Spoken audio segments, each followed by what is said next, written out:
Hello friends, welcome to civil success point. आज हम हिंदी के टॉपिक पे समास को पढ़ने वाले हैं। देखिए, समास से हर एग्ज़ाम में एक क्वेश्चन ज़रूर आता है और आपको जो है समास पहचानने में कभी कभी कठिनाई हो जाती है। पता नहीं चलता कि हम किसको टिक करें, तत्पुरुष को करें, कर्मधारय को करें, बहुब्रीहि को करें। तो मैं आज वही बताने वाली हूँ और अगर आप इस वीडियो को पूरे लास्ट तक देखेंगे तो आपके सारे डाउट क्लियर हो जाएंगे समास से और आप कभी भी एग्ज़ाम में गलती नहीं करेंगे। तो जो चैनल में नए हैं वो चैनल को सब्सक्राइब ज़रूर कर लेना, बेल प्रेस ज़रूर कर लेना ताकि आपको रेगुलर वीडियोस की नोटिफिकेशन मिल सके और लाइक करना मत भूलना। तो चलिए आज का टॉपिक शुरू करते हैं, समास। अब देखिए, समास का जो शाब्दिक अर्थ होता है वो होता है संक्षेपीकरण। संक्षेपीकरण मतलब छोटा कर देना, कम कर देना, घटा देना। यानी कि एक उदाहरण के तौर में बताती हूँ, जैसे राजा का पुत्र, तो इसको क्या कर दिया हमने, राजपुत्र। ठीक है, तो शब्दों के मेल से जो बनता है उसको क्या कहते हैं, समास कहते हैं। और वहीं अगर मैं संधि की बात करूं, संधि मैंने इससे पहले पढ़ाया था। अगर आपको वो भी पढ़ना है तो प्लेलिस्ट में जाकर के आप वीडियोस देख सकते हैं। संधि के मैंने 2 पार्ट बताए हैं, तो आप देख सकते हैं। तो अगर जहाँ पर ध्वनियों का मेल होता है वहाँ पर संधि हो जाती है और शब्दों के मेल को हम समास कहते हैं। ठीक है, कभी भी ध्यान रखिए, संधि विच्छेद कहा जाता है और समास विग्रह कहा जाता है, तो इसलिए कहा जाता है। ठीक है, अब देखिए, परिभाषा अगर आपको देखनी है तो 2 या 2 से अधिक शब्दों से मिलकर बने हुए एक नवीन एवं सार्थक शब्द को क्या कहते हैं, समास कहते हैं। अब समास में 2 पद होते हैं, जैसे एक को, पहले वाले को पूर्व पद कहा जाता है, दूसरे पद को उत्तर पद कहा जाता है। तो आपको ये ध्यान रखना है क्योंकि ये पूछा जाता है कि किस समास में पूर्व पद प्रधान होता है, किस समास में उत्तर पद प्रधान होता है। इस तरह के क्वेश्चन हमेशा अक्सर पूछे जाते हैं एग्जाम में। तो आपको ध्यान रखना है कि पूर्व पद यानी कि पहला पद और उत्तर पद यानी कि दूसरा पद। ठीक है, अब देखिए, पदों की प्रधानता के आधार पर समास का जो वर्गीकरण किया गया है वो कैसे किया गया है। तो प्रधान खंड किसे कहते हैं, जिस खंड पर अर्थ का मुख्य बल पड़ता है, यानी कि जिस खंड पर बल पड़े उसको हम प्रधान कहेंगे, प्रधान पद कहेंगे। और जिस पर बल नहीं पड़ रहा है उसको गौण पद कह देंगे। ठीक है, तो गौण पद वो होता है जिस पर बल नहीं पड़ता और प्रधान पद वो होता है जिस पर बल पड़ता है। तो अब आपको ये चीज़ें आगे चलकर अच्छे से समझ में आएंगी। आप एक एक करके एक एक समास को अच्छे से समझिए। अब देखिए, बुक्स में सबसे पहला, अगर आप बुक्स उठा करके देखेंगे तो सबसे पहले अव्ययी भाव समास के बारे में दिया होता है। पर मैंने नोट्स इस तरह से बनाए हैं ताकि आपको सरलता से हर चीज़ समझ में आए। तो आप इसको आगे पीछे पढ़ सकते हैं, समास में आपको पूरे पढ़ाऊंगी जितने होते हैं। तो सबसे पहले देखिए, द्वंद्व समास। इसमें देखिए, सबसे पहला क्वेश्चन, कौन सा समास ऐसा है जिसमें दोनों पद प्रधान होते हैं, तो वो है द्वंद्व समास। ठीक है, अब आपको याद कैसे रखना है, तो द्वंद्व में देखिए द जो है वो 2 बार आ रहा है ना, 2 बार आ रहा है द, तो दोनों पद इसमें प्रधान हो जाएंगे। विग्रह करने पर, अगर इस समास का विग्रह करते हैं तो क्या लगता है इनमें, और, अथवा, एवं। अब देखिए उदाहरण देखिए, भाई बहन, तो ये हो जाएगा भाई और बहन। गंगा यमुना, गंगा और यमुना। पाप पुण्य, पाप और पुण्य। आचार विचार, आचार और विचार। तो ये तो बहुत सारा सरल सा जो है समास है, द्वंद्व समास, जिसमें दोनों पद जो है प्रधान है। जैसे कि उदाहरण, भाई बहन, भाई और बहन, लाभ हानि, लाभ और हानि। ठीक है, तो इससे आपको पता चल जाएगा। अब देखिए अन्य उदाहरण जिसमें आप कंफ्यूज हो सकते हैं एग्जाम में। अगर डायरेक्ट क्वेश्चन पूछ लिया जाए लाभालाभ में कौन सा समास है, तो आप कंफ्यूज हो जाएंगे क्योंकि इसमें ना तो डैश लगा हुआ है ना ही आपको और दिख रहा है। तो पर इसका अगर आप विग्रह करेंगे तो क्या हो जाएगा, लाभ और अलाभ। तो आपको पता चल जाना चाहिए इसमें कौन सा समास है, द्वंद्व समास।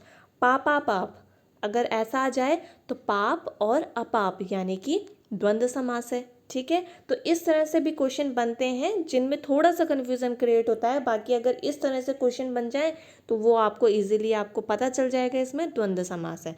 और सबसे मेन चीज़, इस समास में दोनों पद प्रधान होते हैं। ठीक है, ये तो हो गई बात द्वंद्व समास की। अब देखिए दूसरा जो समास है तत्पुरुष समास। तत्पुरुष समास में उत्तर पद प्रधान होता है, ठीक है, उत्तर पद यानी कि दूसरा वाला पद। अब देखिए एक बात अच्छे से समझना, मूल रूप में जो समास है वो 4 तरह के थे और तत्पुरुष के अंदर ही शुरू में कर्मधारय और द्विगु समास को लिया जाता था, ठीक है। तो ये भी इसी के अंदर आते थे, पर अब इनको भी अलग अलग पढ़ते हैं हम, यानी कि तीसरा समास आप कर्मधारय पढ़ सकते हैं, चौथा समास आप द्विगु समास पढ़ सकते हैं। पर पहले अगर बात की जाए तो जब शुरुआत में समास को पढ़ा जाता था तो कर्मधारय और द्विगु को तत्पुरुष के ही अंदर पढ़ा जाता था, ठीक है। तो देखिए मैंने आपको तत्पुरुष समास में क्या बताया, इसमें उत्तर पद प्रधान होगा, ठीक है। तो तत्पुरुष के ही अंदर कर्मधारय और द्विगु को पढ़ा जाता था, इसलिए तत्पुरुष, कर्मधारय और द्विगु समास तीनों समास में उत्तर पद ही प्रधान होता है। पहले जो है कर्मधारय और द्विगु जो थे वो तत्पुरुष के ही भेद थे, ठीक है। तो इसमें आपको कन्फ्यूज़न नहीं होना चाहिए कि उत्तर पद किस समास में जो है प्रधान होता है। तो वो 3 समास में प्रधान होता है, वो होता है तत्पुरुष में, कर्मधारय में और द्विगु समास में, ठीक है। अब देखिए तत्पुरुष समास के भेद देखिए, आपको अगर आपने कारक को थोड़ा बहुत भी पढ़ा होगा तो आपको पता होगा कर्ता ने कर्म को करण से संप्रदान के लिए, है ना। तो देखिए कर्म को, ठीक है, कर्म को का उदाहरण है स्वर्गवास, स्वर्ग को प्राप्त या स्वर्ग को वास। तो देखिए जहाँ पर का लिखा आ रहा है, को लिखा आ रहा है, वो हो जाएगा कर्म तत्पुरुष, ठीक है। अब नेक्स्ट देखिए करण यानी कि से, तो उदाहरण देखिए मन चाहा यानी कि मन से चाहा, तो कौन सा समास है, करण तत्पुरुष। संप्रदान के लिए, ठीक है, संप्रदान के लिए होता है ना, यानी कि उदाहरण देखिए रसोई घर, रसोई के लिए घर। आपादान से, यानी कि अब देखिए एक और चीज़ हमेशा आपको कन्फ्यूज़न हो सकती है, करण भी से होता है और आपादान भी से होता है, तो इनमें आपको पता कैसे चलेगा कि कौन सा जो है तत्पुरुष है, करण तत्पुरुष है या आपादान तत्पुरुष है। जहाँ पर भी अलगाव की बात आती है यानी कि अलग होने की बात आती है, वो जो होता है आपादान कारक होता है। जैसे कि आपको एग्जाम्पल देती हूँ मैं, पेड़ से पत्ता गिरता है तो पेड़ से जो पत्ता है वो अलग हो गया है ना, तो वहाँ पर जो है आपादान हो जाएगा। वैसे ही देखिए यहाँ पर उदाहरण देखिए, देश निकाला, देश से निकाल दिया है यानी कि देश से अलग हो गया है, ठीक है। तो यहाँ पर हो जाएगा आपादान तत्पुरुष, ठीक है। तो करण जो होता है, करण में ऐसा नहीं होता, आपादान में अलग हो जाता है। संबंध, संबंध का की के ऐसा होता है ना, तो गंगा जल, गंगा का जल।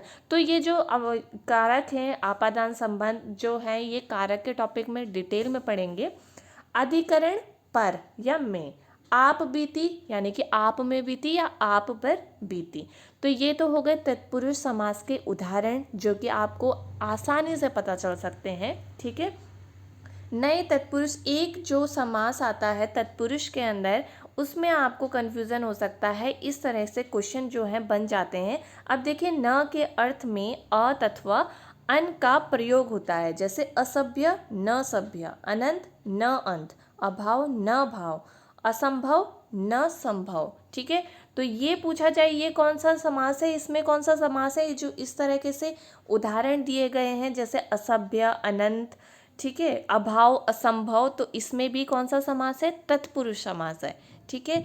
तो अगर अब एग्ज़ाम में ऐसा आएगा तो आपको बिल्कुल भी कंफ्यूज नहीं होना है, ठीक है। अब देखिए अन्य उदाहरण देखिए तत्पुरुष समास में, इस तरह से भी जो है क्वेश्चन बन जाते हैं, जैसे दिनकर, स्वर्णकार, चर्मकार, जिनके पीछे कार, कर, चर लगे होते हैं, यानी ये लगा होता है स्वस्थ, कष्टप्रद, सुखदायी, फलदायी आदि। तो इस तरह के अगर आपको उदाहरण देखने को मिले तो ये भी क्या है, तत्पुरुष समास है, ठीक है। ये एक जो होते हैं कुछ उदाहरण आपको देखने पड़ते हैं, याद करने पड़ते हैं, ठीक है। तो उन्हीं उदाहरण में से मैंने आपको बता दिया जिनके पीछे ये सब लगा होता है, चर, कार, ठीक है, सुखदायी, फलदायी, ये भी किसके उदाहरण है, तत्पुरुष समास के उदाहरण है। अब तीसरा समास देखिए कर्मधारय समास, आपको मैंने पहले ही बता दिया, इसमें भी क्या होगा, उत्तर पद प्रधान होगा, क्योंकि ये किसका भाग था, ये तत्पुरुष समास का भाग था।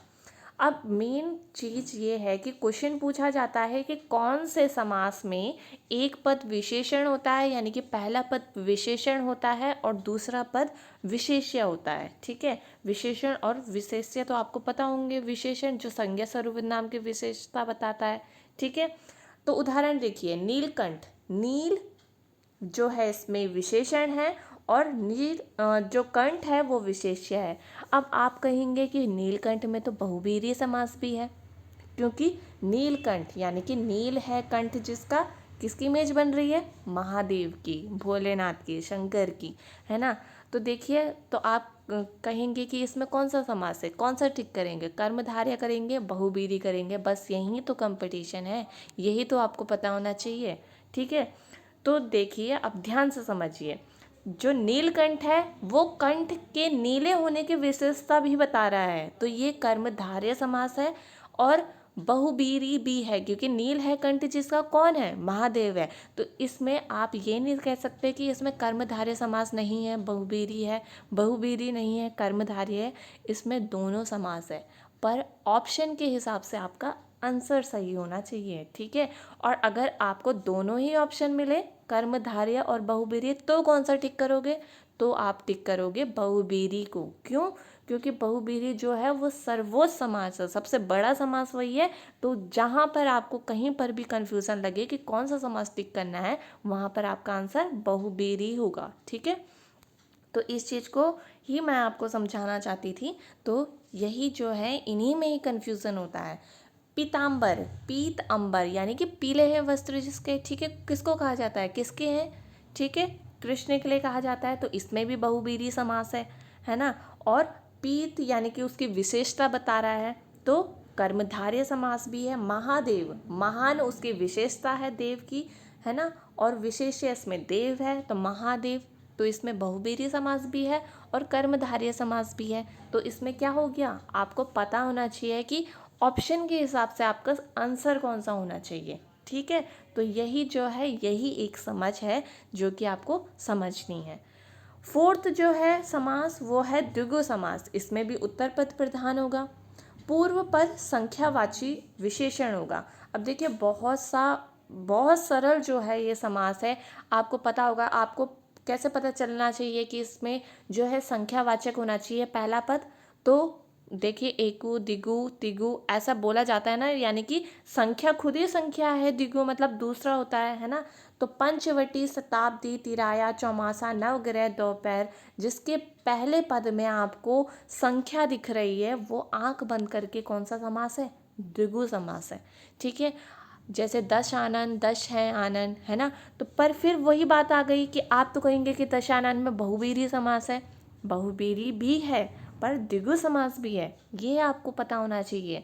तो आपका आंसर कौन सा होगा, बिल्कुल वही होगा जो आपको ऑप्शन में नज़र आएगा। आपको ऑप्शन में द्विगु नज़र आ रहा है तो द्विगु सही है, बहुब्रीहि नज़र आ रहा है तो बहुब्रीहि बिल्कुल सही है, और अगर आपको दोनों नज़र आ रहे हैं तो बिल्कुल बहुब्रीहि ही आपका आंसर होना चाहिए, क्योंकि सबसे बड़ा समास वही है। ठीक है, तो यही कन्फ्यूज़न जो होता है वही मैं आपका क्लियर करना चाह रही थी। बहुब्रीहि समास देखिए, अब आ गया बहुब्रीहि समास। बहुब्रीहि समास एक ऐसा समास है जिसमें दोनों पद क्या होते हैं, अप्रधान होते हैं।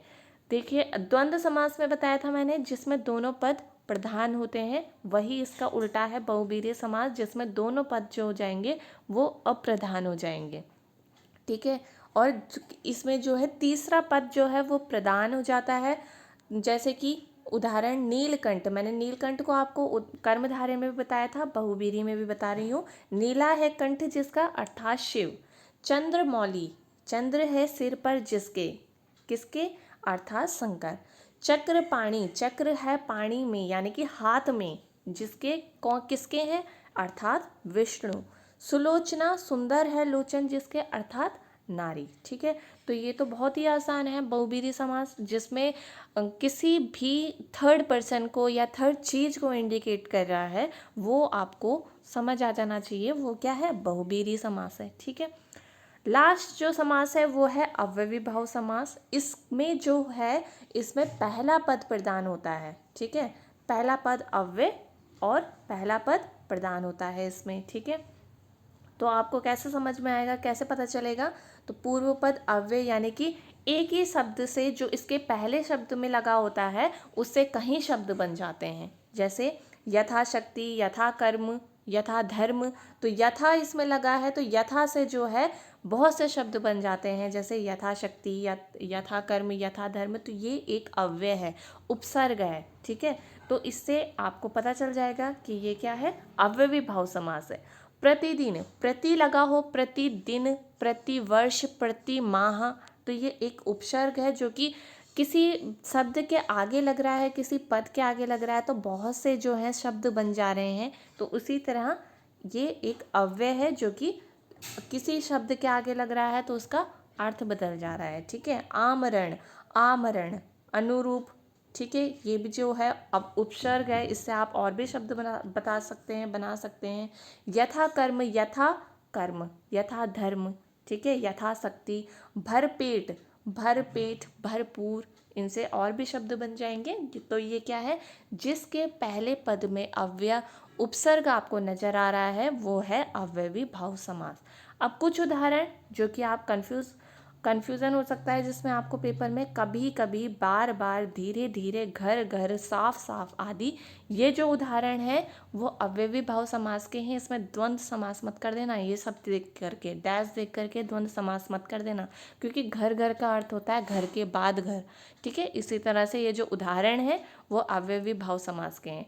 एक और चीज़, जो लाल पीला, अगर आपको ऐसा दिखे लाल पीला, ठीक है, इसमें कौन सा समास होगा, इसमें जो है कर्मधारय समास होगा, ठीक है। इसमें आप द्वंद्व समास मत कर देना, ये विशेषता बता रहा है, ठीक है।